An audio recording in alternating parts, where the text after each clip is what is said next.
بسم الله الرحمن الرحيم والصلاة والسلام على أشرف المرسلين. Salam alaikum, bonjour tout le monde. Aujourd'hui, on va voir ensemble un cours intitulé Introduction au traitement d'image. On va voir ensemble le traitement d'image et la vision par ordinateur. Comme vous voyez bien sur cette photo, le concept de la vision par ordinateur, c'est bien faire l'acquisition d'une image, la passer par un logiciel d'acquisition. Après, on passe à l'étape de pré-traitement, traitement, soit analyse ou bien reconnaissance d'image, classification ou bien détection. La vision artificielle, nous avons qu'un système de vision artificielle. Il va capter une scène très dimensionnelle et la traduit en scène ou plusieurs images. D'accord? Donc, un système de vision artificielle capte une scène très dimensionnelle et la traduit en une ou plusieurs images. Quel est l'objectif? Bien sûr, c'est bien reconnaître et localiser les objets présents dans la scène.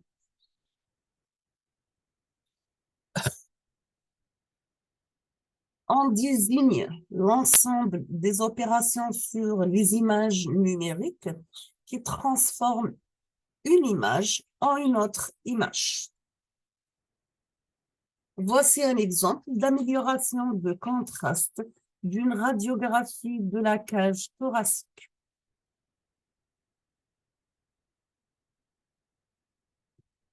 Ici, par exemple, vous avez un exemple pour la détection des tumeurs cancéreuses à partir d'une mammographie. Ici, par exemple, vous avez la recherche des lésions ou d'anomalies dans le cerveau.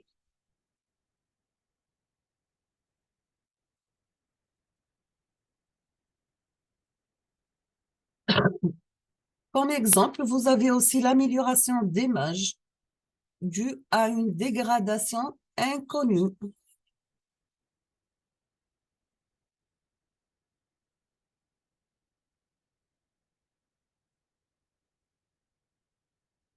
On peut aussi faire la restauration d'images avec, cette fois-ci, une dégradation connue. Quand vous voyez ici l'image originale, l'image avec dégradé due au flou, ici l'image restaurée, par exemple, à l'aide d'un filtre de lumière. Les applications du traitement image, on peut le trouver dans le domaine de robotique. Par exemple, vous avez la Praxitel NLEA, le e-book par Sony, son rôle, c'est bien le suivi et l'appréhension d'objets en robotique mobile. La Praxitel, c'est bien la conduite automatique.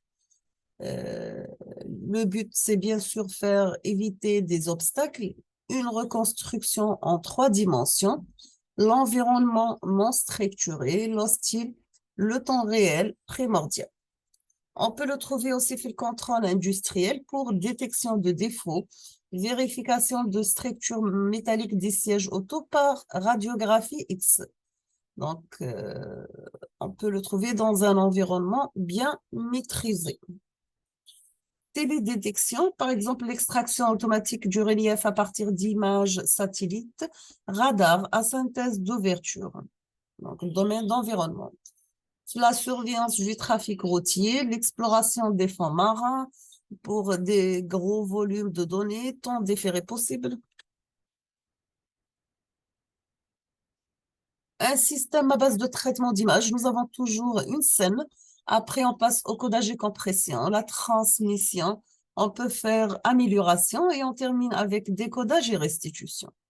Ou bien, une scène, on passe par l'acquisition, traitement, exemple détection de contours, calcul de gradient, segmentation, extraction d'attributs. On termine avec l'analyse et à la fin, on fait la compréhension de notre scène.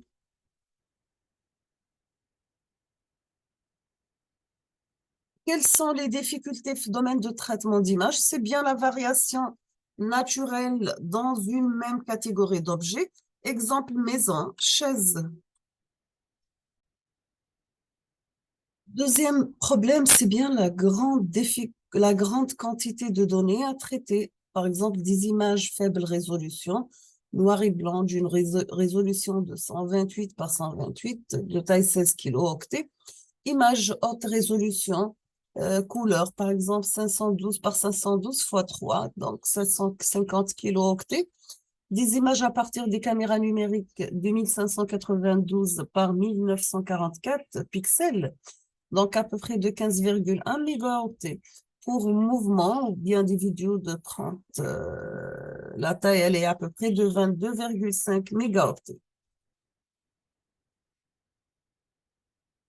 Aussi, comme difficulté, nous avons la variation dans le process de formation de l'image, côté éclairage, côté qualité du capteur, qualité du système, etc.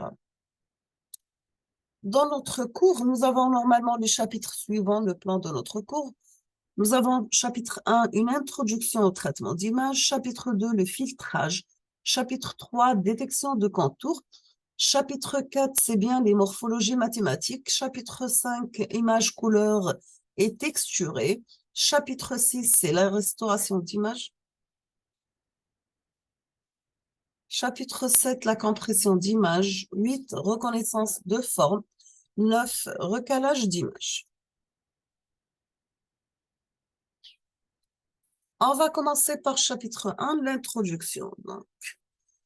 Ce domaine de traitement d'image, on peut le trouver le tri de courrier, le contrôle automatique par la vision, domaine militaire, reconnaître automatiquement la cible, ou bien dans le domaine de la compression d'image.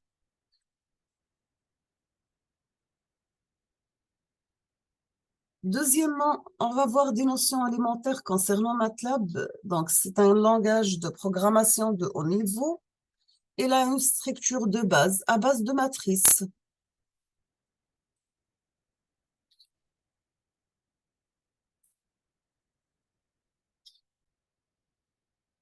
MATLAB, il faut commencer par la création d'une matrice. Par exemple, m égale à 1,2, 3,14, 5. Deuxième ligne, vous avez 4, 3, 6 et 7. Pour des matrices plus importantes, on va définir la limite inférieure, le pas et la limite supérieure. Par exemple, vous avez m égale, varie de 3 jusqu'à 7, la première ligne. La deuxième ligne, 1,5 jusqu'à 3,5 avec un pas de 0,5.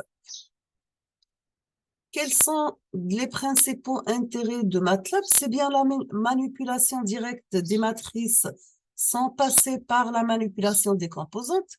Exemple, si vous avez C égale à A fois B, il faut rajouter on peut rajouter des fonctions supplémentaires dédiées à différents domaines d'application. Exemple, traitement de signal, traitement d'image, réseau de neurones, etc.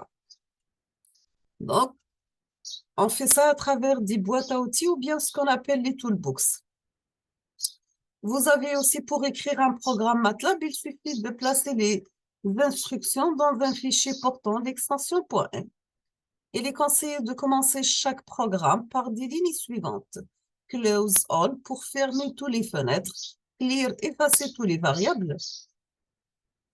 Troisièmement, on va voir les formats d'images en mémoire. On peut trouver des images format binaire. Ce sont des éléments valant la valeur 0 ou bien 1. Exemple, des images d'intensité. Élément, c'est un réel compris entre 0 et 1. Voici un exemple.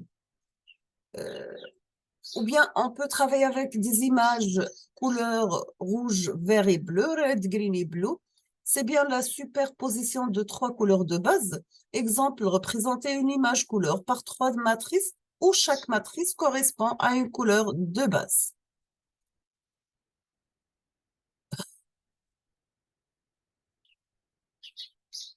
Les intensités des images rouge, vert et bleu. Par exemple, vous avez ici une lumière blanche. Ici, vous avez la lumière rouge, verte et la lumière bleue.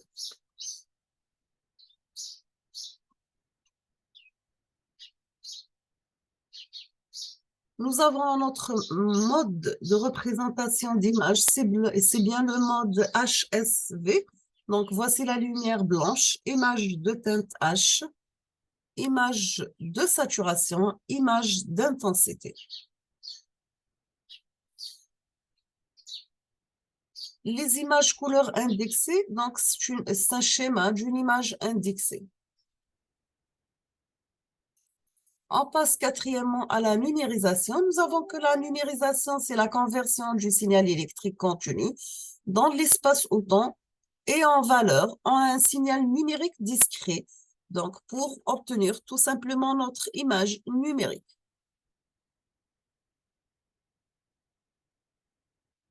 Exemple, vous avez une image réelle à travers un scanner ou bien une caméra numérique. On fait l'opération de numériseur. Dans ce cas, la numérisation, c'est bien un échantillonnage plus quantification.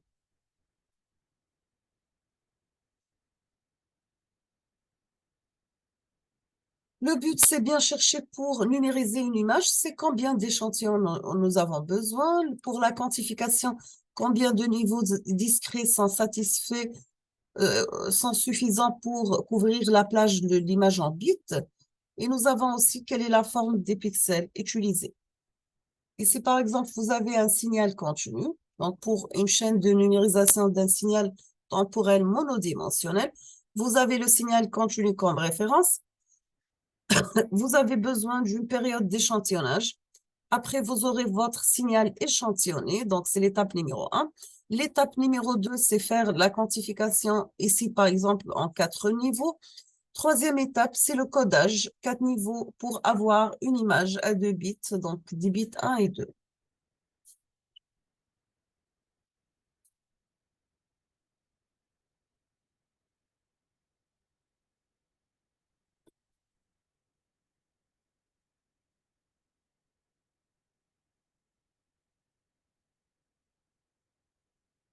Donc, c'est comment faire le passage d'un signal continu ou bien analogique en un signal discret et numérique. Vous avez 3 étapes.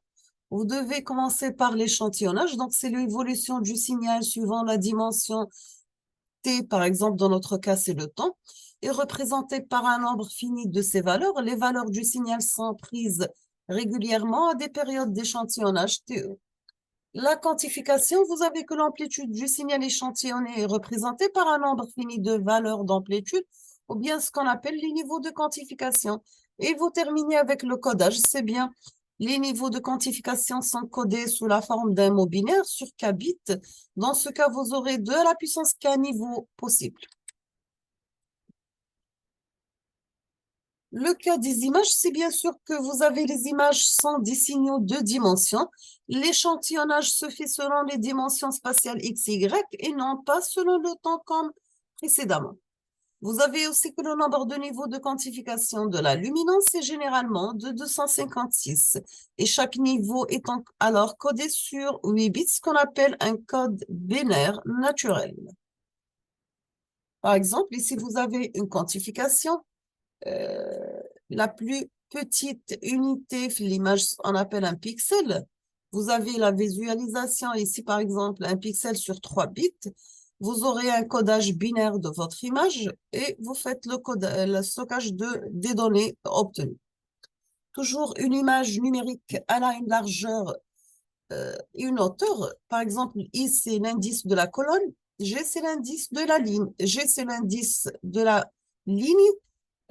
Ici, l'indice de la colonne. Le pixel, il est en fonction de EIG, sachant que EIG est égal à grand N. N, c'est la valeur du niveau degré, sachant que grand N doit être compris dans un intervalle N min et N max. Et vous avez le N max moins le N min, on obtient le nombre de niveaux degrés de notre image. Maintenant, on passe aux tessellations ou bien le pavage. C'est la forme du pixel. Le pavage choisi pour couvrir au mieux le plan image.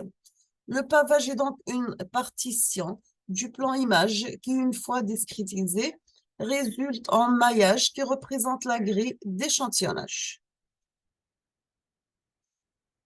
Voici quelques formes de pavage. Donc, vous avez forme hexagonale, triangulaire, rectangulaire et la forme réelle circulaire. Cinquièmement, nous avons le changement de format MATLAB. Il y a des fonctions pour passer d'un format à un autre. Par exemple, le passage le mode indexer l'intensité, vous utilisez la commande END to gray. Donc, et le nom, la matrice END to gray, grand X map. Mais l'indexer le RGB, vous utilisez RGB indexé to gray X map. RGB indexé, donc RGB to indexé. RGB l'intensité, vous utilisez la commande suivante. Donc, vous avez RGB to gray. Généralement, le passage de la couleur à l'intensité est obtenu par la formule suivante. Pour l'intensité, vous avez alpha par R, la composante rouge, plus bêta par la composante gris, plus Y par la composante bleue, sachant que la somme de alpha plus bêta plus Y est égale à 1. Sixièmement, on va voir les formats d'images sur disque. Vous avez le format MATLAB ou bien les fichiers, ce qu'on appelle étoile.mat, les formats graphiques standards, les formats GPG, et TIFF et JPEG et TIFF, etc. Pour le choix d'un format, par exemple, le format TIFF utilisé pour les images binaires côté compression parfaite, format JPEG des images de scène réelle, format MATLAB, tout type d'image sans compression, lorsqu'on souhaite éviter toute dégradation de notre image. Maintenant, on va voir le format des images JPEG. Le format JPEG, c'est bien Joint Photo Express Group. NB couleur, c'est 16 millions, ce sont des vraies couleurs. La compression, elle est avec perte, mais le taux de compression peut varier de 1%, meilleure qualité à 19%, moins bonne qualité. Animation, pas d'animation, beaucoup utilisé sur Internet pour sa taille mémoire réduite. On passe maintenant au format GIF, c'est bien graphique interchange format. Nombre de couleurs, vous avez 256 couleurs avec palette. La compression avec perte, vous avez une compression sans perte. Animation, oui, ce format est très utilisé sur Internet.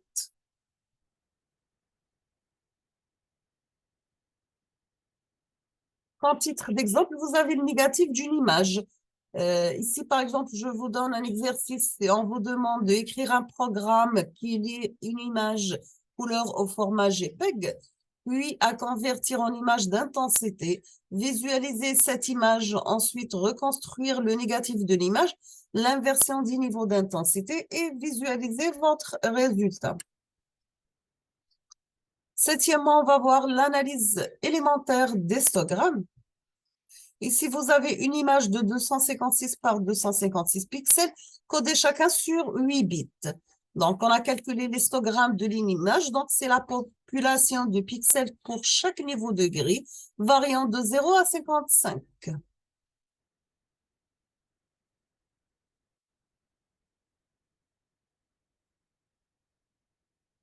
Vous avez ici l'image A en niveau de gris. Ici, la matrice des valeurs de luminance des pixels de l'image A. Ici, dans la troisième figure, vous avez l'histogramme de l'image A. Sachant que l'image A comporte 3 niveaux de gris différents. Vous avez le 0, le 1 et le 2. On va compter le nombre de pixels pour chaque niveau de gris à l'aide d'une matrice des valeurs de luminance. Après, vous avez que le niveau 0, 1 et 2 sont respectivement représentés par 24, 12 et 28 pixels. On appelle ça la représentation, on appelle cette représentation de cette population de pixels sur un et c'est l'histogramme de l'image. Comme titre d'exemple, on vous demande d'afficher l'histogramme de l'image de l'exercice et celui de son négatif sur 256 niveaux et expliquer le résultat obtenu. On termine avec l'égalisation d'histogramme. Pour égaliser l'histogramme, donc il est bien sûr s'agit de déterminer une transformation des niveaux d'intensité qui rend l'histogramme aussi plat que possible. L'objectif, c'est améliorer certaines images de mauvaise qualité. Donc, mauvaise qualité, mauvaise contraste, image trop sombre ou bien trop claire, mauvaise répartition des niveaux d'intensité, etc.